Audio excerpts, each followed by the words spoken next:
so he needed a little more space. So he built the first office up here, which was about half the size that it is now. And prior to that, I'm getting ahead of myself a little bit. Prior to that, he'd outgrown the basement for his workshop. As you may or may not know, he loves to work on golf clubs and has a huge collection of clubs and so forth, which you'll see. But he needed more space for that, so he built a little workshop up here first before he even built the office building. Then he built the office building in 1968.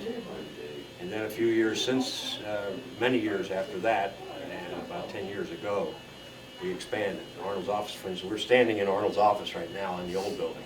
And this was the outside wall, just to give you an idea. The building cut off here and so forth. So we created, one of the reasons why we added it was, number one, to get him a decent office where he could operate and it would be a respectable office and so forth. So that's back there, which we'll see. But the second was to have a place to display the great mementos that he has in the way of trophies and artifacts of all kinds.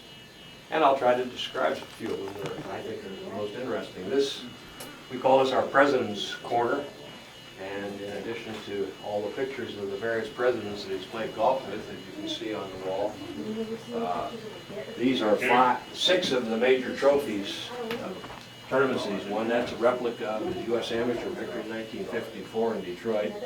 That was the President's Cup, which he captained and the U.S. won in 1996. The U.S. Open trophy, the Ryder Cup trophy, and the British Open famous claret jug representing the victory of the British, 2 victories in the British Open, 61 and 62. That was done recently, and as you can barely see, they have all the past champions engraved on those strips around the bottom, and they include his, because it was brought more up to date when they did the replica. And the actual claret jug that's a 90% replica of the actual claret jug. Size-wise, you mean? Yes. Mm-hmm. And the 2 pictures above, that's the 18th at Bay Hill, which you may recognize from telecast, or if you've been to Bay Hill, the finishing hole in the tournament, great finishing hole. And this is number 10 across the street. You did play? You haven't played at all, Latrobe, yet. I wasn't sure whether you had played perhaps yesterday too, as well as tomorrow. So that's number 10, a good par 3, real good par 3. Oh, and this is the U.S. Senior Open Championship, which he also won in Detroit. Ironically, he won the amateur in Detroit, and he won the U.S. Senior Open in Detroit. 2 different golf clubs. This was at Oakland Hills in 1981. That was an interesting story in itself. The USGA started the Senior Open in 1980, and then an amateur, as far as the USGA was concerned, was 55. So they started the Senior Open with 55 as the minimum age, and they didn't have too many prominent players in the 55 and on up. But there were a lot of players in the 50 to 55 that they would love to have had in the tournament, and which the people going to the tournament would have loved to have seen. Roberto Di Vicento was a great guy, and he won the first one. But it wasn't but 2 months after the first one that changed the rule. Next year, 50 and over will be eligible for Senior Open. Well, that made Arnold eligible, and he won the tournament, the very first crack. Kareem Abdul-Jabbar, Muhammad Ali, Arnold, Wilmer Rudolph, and Ted Williams, whose health was then failing and was not present. And this is Arthur Ashe's widow. They also honored him at the time. And this is our governor, Tom Ridge, who's a very close friend of Arnold's, to the extent that you'll see him carrying Arnold's bag over Laurel Valley. We had a series of golf galas that we raised $3.5 million from the hospital here in Detroit Hospital. And Tom Ridge came first, stopped by the first one. They stopped by, he was just a candidate for office. And the others, after he was governor, he came. The picture with President Clinton there was taken at the President's Cup in 1996. Some of the correspondence he's had from the presidents. The Remingtons, 2 of them are given to him by the... So he has bookend trophies for the table. That's number 1 and 18 at St. Andrews. This is the trophy that goes to the winner of the Masters. they had a number over the early years, and about 10 years ago they decided that they wanted to use the replica of their clubhouse as their trophy. So we were able to get one and have Arnold's 4 victories engraved on it. But it's a neat trophy. Yeah. The light shining on it makes it almost look like there are lights on the porch to me. Mhm. Some pictures of some of the holes at Augusta, number par 3 and number 6, and par 3 number 4. The whole building we put up all the covers. Part of our library. This is the original Rockwell painting before he died. This one in this corner was given. When I get to the aviation room, I'll tell you more about that. This was given to him by President Manila Airport. They were having their 10th anniversary issue, and they wanted to get a special picture. Now you would say, how did they ever get all those prominent people together for a picture? Well, they didn't. It's all put together with a computer. Each one was taken separately and put together with a computer. Some pretty prominent people there. Douglas Buckley, Colin Powell, Elijah Wan, Troy Aikman, Luke Gibson. So that in 2002, they came out with this poster, and we thought it was so impressive that we thought it was something we should display. Quite a tribute to everything. So now he's recognized obviously as a great aviator, and he got an award, maybe not an award, but an accomplishment. And was that for flying around the That world? was the fly around the world. I'll show you when we get to the other room, and we have a plaque in there, and we'll show you the plane that they did it in. A model of the plane they did, and that was quite an achievement. He flew around the world to get at it ahead of time. He flew around the world from Denver to Denver in 57 hours, 25 minutes, and 42 seconds. Wow. About 10 stops. 57, 25, 42. 57, 25. Yeah. Minutes, 42 seconds. It was in connection with the Aviation Writers of America who were having their annual convention, and the Learjet people wanted to publicize their plane. So they outfitted set up 2 of their key pilots, outfitted a plane of one of their customers with extra fuel tanks, planned a route. The guy went all the way around the world and went to each stop that they were going to make and made all the arrangements and just tripped himself ahead of it. And then they bang, went around. They went from Denver to Boston to Paris to Tehran to Colombo in Sri Lanka to Jakarta to Manila to Wake Island to Honolulu to Denver. And how many years ago was that? When was that? That was the year of our bicentennial. That was the tie-in. It was 1976. Kind of tied it in like that. So. He helps Arnold a lot with his golf in a number of ways, including caddying, as does Mr. Ani on occasion. And he also is a very good club repairman. And works in here with Arnold a lot. Arnold likes to work on his golf clubs. He has all the best equipment to do so.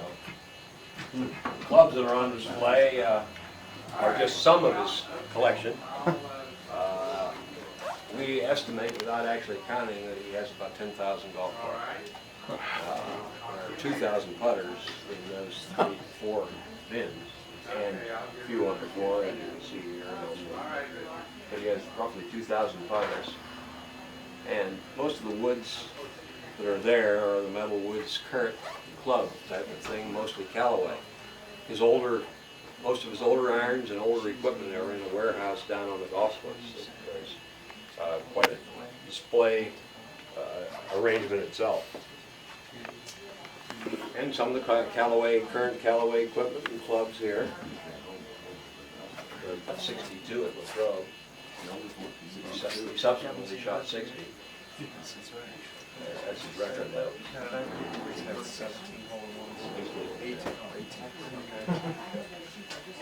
Had 18 hole. Yeah, I have to. That's all I've done. That was 1971. Oh, remember that. But there are a lot of great pictures. The pictures here on this wall are of his, in most cases, his more prominent caddies over the years. The black and white was taken at Augusta. That's Iron Man, Nathaniel Avery by right name, who caddied for Arnold at all 4 of his Masters victories. Bob Black. And the big one charted every shot Arnold took in winning the British Open in 1961. Every shot he took.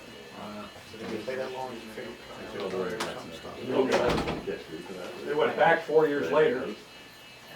The Ryder Cup matches were there at Cornfield, so he charted 2 of Arnold's matches. Hey, Ben. Good. You? Good. Great. Great. We're not that tired. How wet was Laurel? Wasn't that All right. Oh, very good. Good. Yeah. Trains well. Yeah. Beautiful day. Good weather. So you up for the day to spend a little time with us on the course today? Huh? Yeah? Yeah, I'll be out there. Yeah. I'm about ready. Doc, go ahead and show them. Okay, I will. We've seen everything else, so I'm going to talk about the things that are in this office. They fly around the world? Flew around the world? Yeah. They did. Give them the exact time and everything. Good. The wall there is family wall. The young man that he's with right above the lamp is his older grandson, who is a very promising young golfer at 15, as a scratch player. Including a piece of the actual score sheet from the scoreboard there, the year he won, shot 64, 67, 64, 70 for 265, and the lowest, Arnold's lowest 72-hole score. I was 20. 1954. It was So August. You're almost. I was Almost. just coming up on 25. I was 24 years old. And You were a skinny guy then.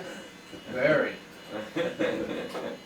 Yeah, that was the event full time for me. I was an amateur and won the amateur. Met my wife the next week. Well, actually 2 weeks, week and a half later, on a Tuesday, the day after Labor Day. Yeah, and asked her to marry me on Saturday. Whoa.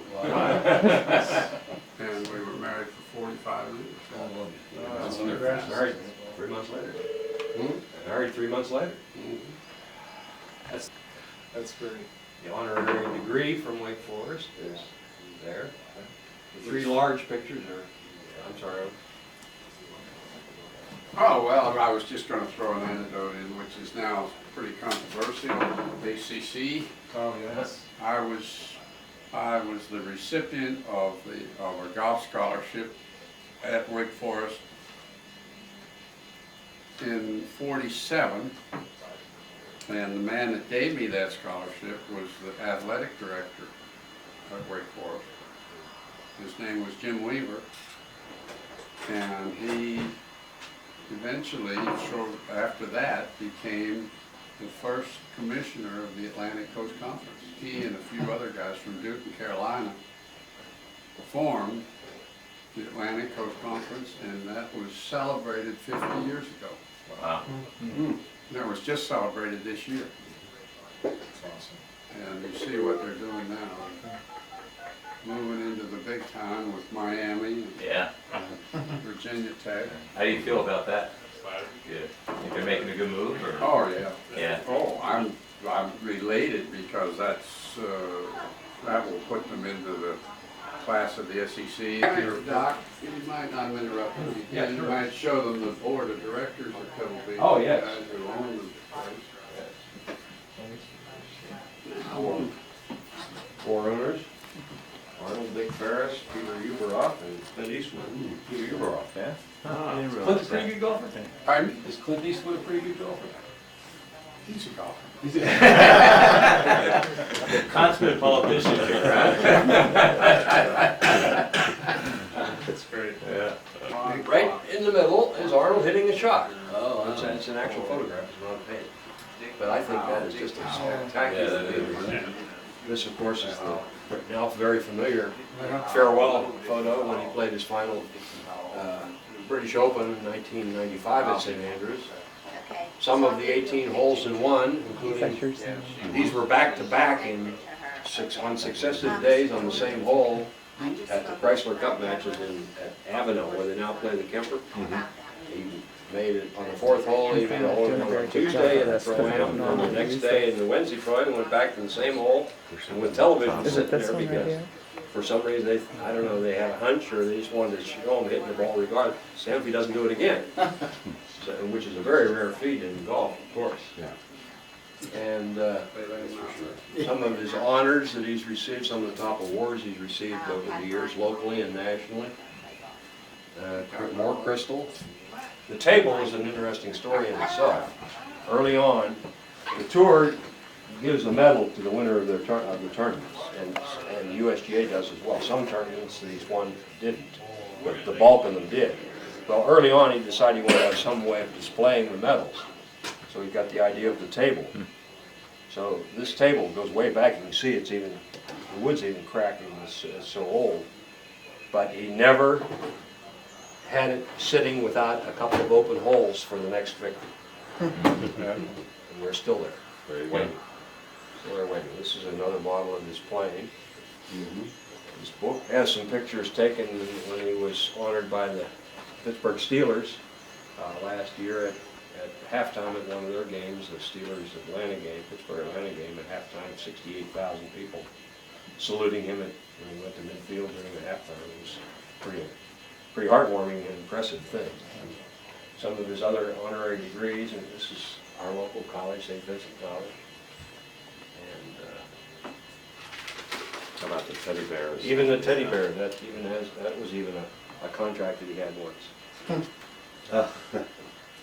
Coopertown Bears, he has his little umbrella on the shoulder. Arnold Palmer, Teddy. Kind of neat stuff.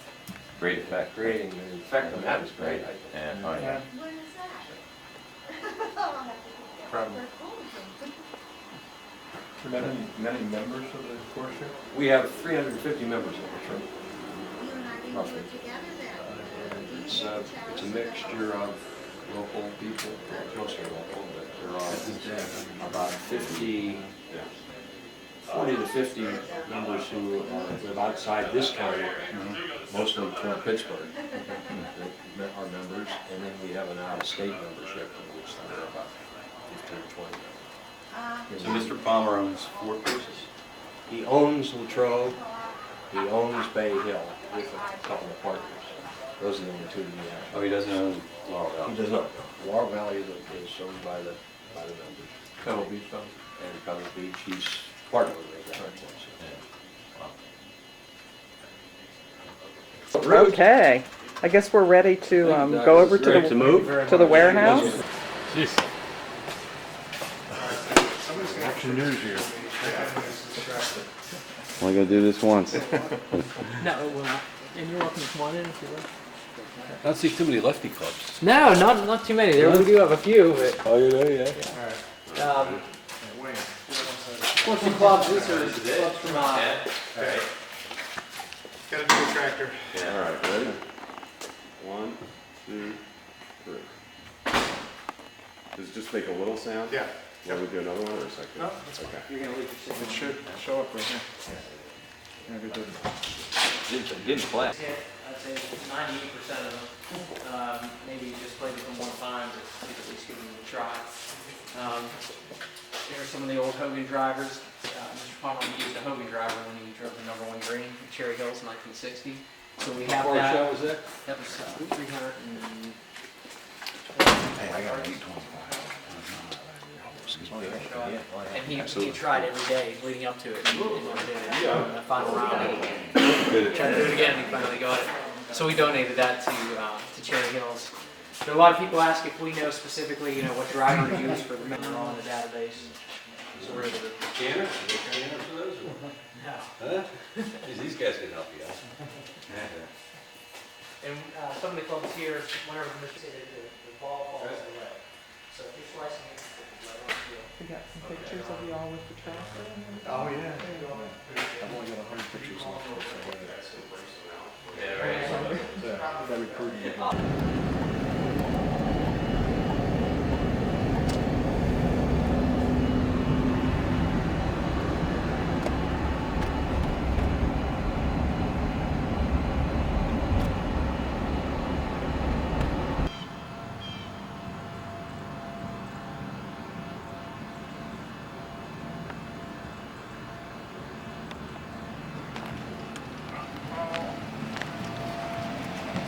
Got a photographer at large.